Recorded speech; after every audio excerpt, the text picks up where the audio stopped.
ma ei arva, et need inimesed, kes raamatut loevad, mind tunneksid, aga kui nad tunneksid, siis nad teavad, et ma ei ole kindlasti inimene, kes kuhugi põgeneb millegi eest. Aga ma otsin. Ma olen seiklusimuline, nii et ma seiklen küll. Ja kindlasti ma ei käi seal kellegagi mõõtu võtmas.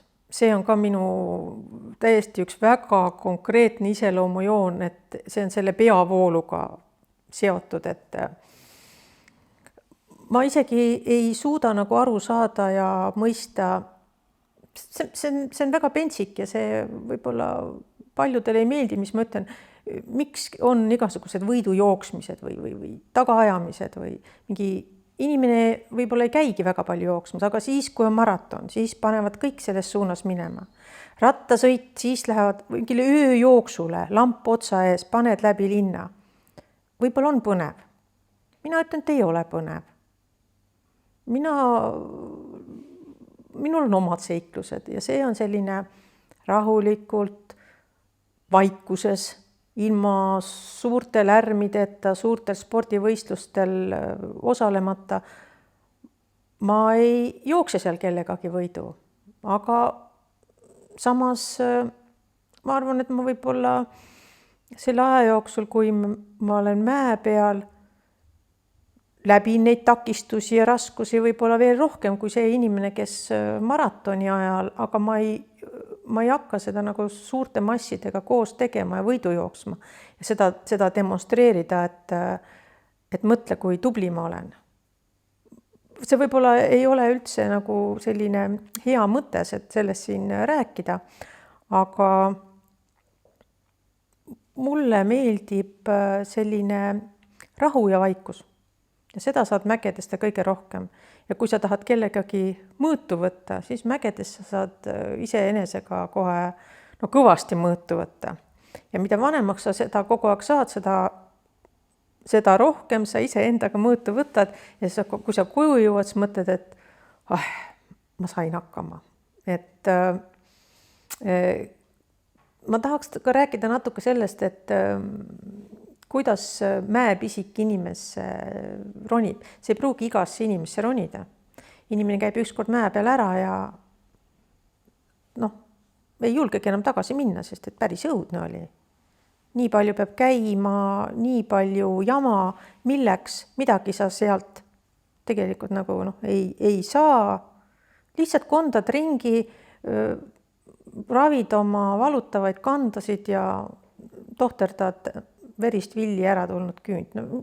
Mis mõnu see on? Tagasi rutta või minnes tahaksin öelda, et mina sain oma esimese mäekogemuse lapsena. Ja see on väga ammu. 70. aastate keskel, kus ma käisin Abhaasias Salme külas suvevaheaega veetmas ühe tuttava tädi juures, kes elas tollel ajal Eesti külas. Seal olid Salme ja Sulevi küla ja Aadleris elas väga palju eestlaseid ja olete kuulnud ka see Eesti aiakene ehk Esto Sadok ja mis seal kõik olid. Ja siis me sõitsime Salme külast, sõitsime bussiga üles Kaukasusel peale Stalini suvemaja juurde Ritsa järve ääres. Seal on Stalini suvemaja Datša. See on, ma arvan, võib-olla siiamaani alles.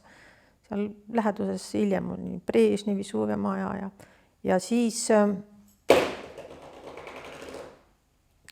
kui ma seal istusin ja kõiki neid mägesid vaatasin, siis ma peaks ütlema, et see oli vau-efekt. See oli lihtsalt selline vau-efekt, et minu sees oli kogu aeg tahe, et ma tahan seda veel kogeda.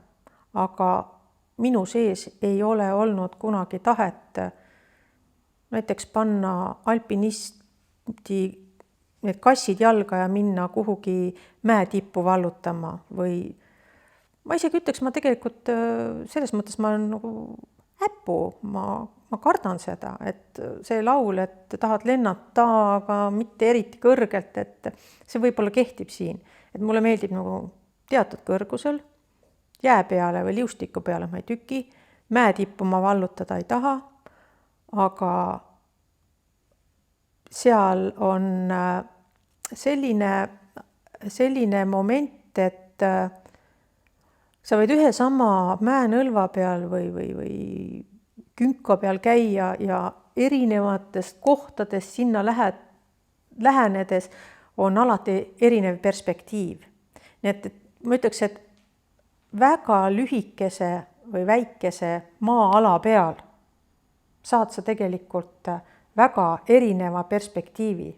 Üldse Itaalia kohta tahaksin seda mainida, et kuna Itaalia on mägine maa, üleval on siis Alpikaar ja Apeniini suur selgroog läheb läbi Itaaliat. Itaalia ei ole maa-alaliselt väga suur, aga Itaalia mäed annavad suure mahu, 3-mõõtmelise ruumi ja just see perspektiiv, kuidas sa kõike seda ühte sama küla erineva nurga pealt vaatad, see on lihtsalt imeline.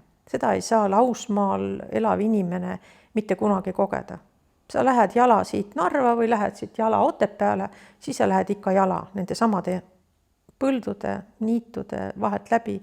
Aga kui sa lähed mäe peal külast A külasse B, ühte teed mööda, teist teed mööda, siis sa näed küll, jah, seal on need mäetipud, kus sa teed Sasso Beato, Sasso Lungo, Catinaccio, aga nad on alati erinevad.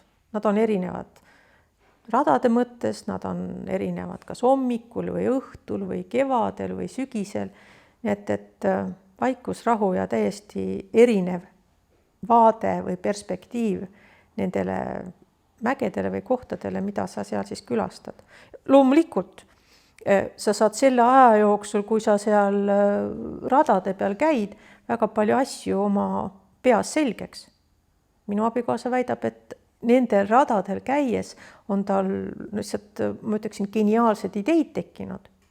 On see siis meditatiivne tegevus või on see sellepärast, et õhk on hõre ja meel on hea ja seda mina ei oska öelda, aga mingis mõttes selline ringi trampimine, nagu ma raamatus kirjutan, ta on lõõgastav, ta on meditatiivne, kui keegi tahab seda nii nimetada, aga ta annab sulle ka väga palju jõudu ja annab tagasi ja sa tuled koju, sa ei ole valmis muidugi uuesti nende radadele minema, sa oled suhteliselt väsinud kõigest sellest, aga su vaim on ääretult puhanud.